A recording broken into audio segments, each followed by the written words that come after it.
In this video, we'll go through the process of installing AutoMate into the MQ Triton. It comes with a detailed installation manual with photos, step-by-step instructions, so that you know how to go through the process I'm just showing you. I've unclipped all the trim to make the process of showing you easier, and the first step is to install the harness that goes to the transmission computer. Basically, we're going to cut two wires from the harness and attach these ends onto it. So in order to get to the harness, it's a matter of removing the trim here. You just lift it with your fingers and it will come out. The next piece of trim to remove is the rubber door trim. And then this piece here, there's down the back here, there's a clip, and on the side here, there's a clip that you remove. Once you've done that, you pull it outwards, and this clip here will dislodge, and then you pull it backwards. So what we do with that harness, the transmission computer is up here, just there. Those two connectors come out, and there's a clip there to get the harness to release, so you undo that as well. And the harness will just fall out onto this area for easy access, so you can solder the wires onto it. You also install a resistor. It'll be either gold or silver in colour, and there are self-drilling screws that come with it, or you can pre-drill, and that's a good spot for it there.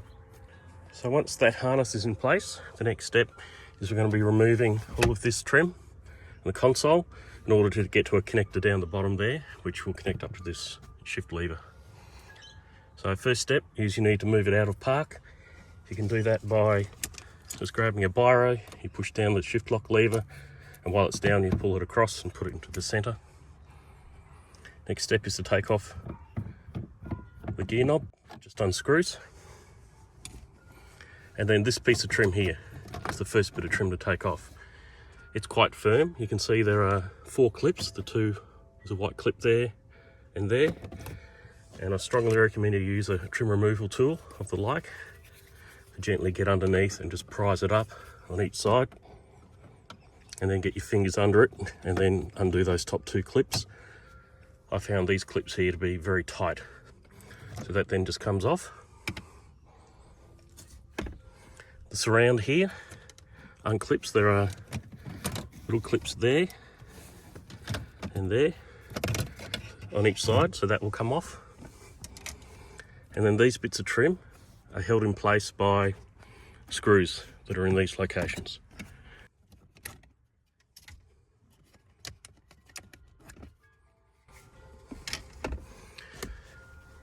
So the connector we're looking at getting is right down the back there, so it's still too difficult to get your hands into.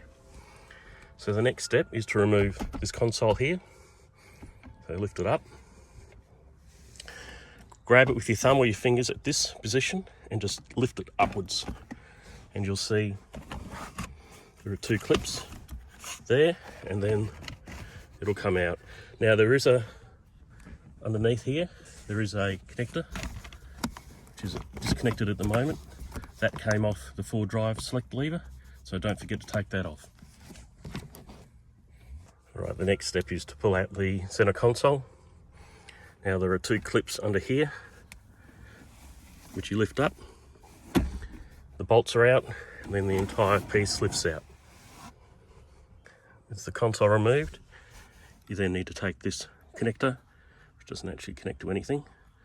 That needs to come out of there.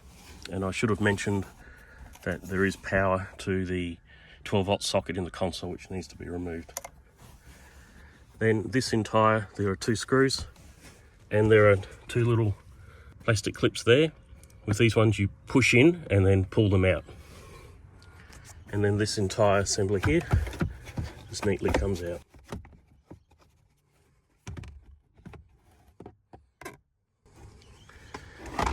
So with that removed, you now have access to this connector here. That's got the AutoMate harness already connected. So it comes with this harness, which has these 2 connectors. They're genuine Mitsubishi connectors, and you basically undo it and put those 2 in place. So it looks like that. And then that's routed backwards to where the control unit is. The control module Sits nicely up here in the transmission tunnel. That's it there. And the 3 harnesses that go into it. That's the harness to the transmission computer. This is the harness that goes into the shift controller here, and the other one goes up to the LED switch, which is on the pillar there. There's also the ODB2 cables. So this one goes to the control unit, that end goes to this Y splitter cable. This is provided with the kit, so that goes to the ODB2 port. This goes onto one end, and that end's free for you to use for like a scan gauge or an ultra gauge or one of those ELM 327 devices. So the ODB2 port is located here, and that's the end of the cable as I showed before, and it just connects up into it simply like that. Now the last thing to install is the LED switch here. So it's discreetly away there. It's a simple case of you just pull back the trim, the rubber trim, and the cable routes up and it clips onto the A-pillar plastic there, and then you put the rubber trim back. The switch is adjustable, so you can adjust it to the driving angle that best suits your position.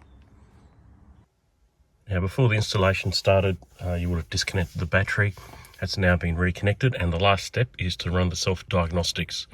So to do that, we put the transmission into sport mode, turn the ignition on,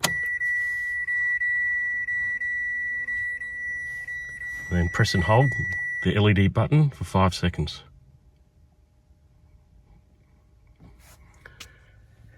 Now on the tacho it says number 1, that's test 1, and the value is 80 on the speedo. Test 2 is 80. Test 3, 100. And test 4, that's about 18. Now these numbers may vary a little bit with the battery voltage depending on the condition of your battery. This engine's not running.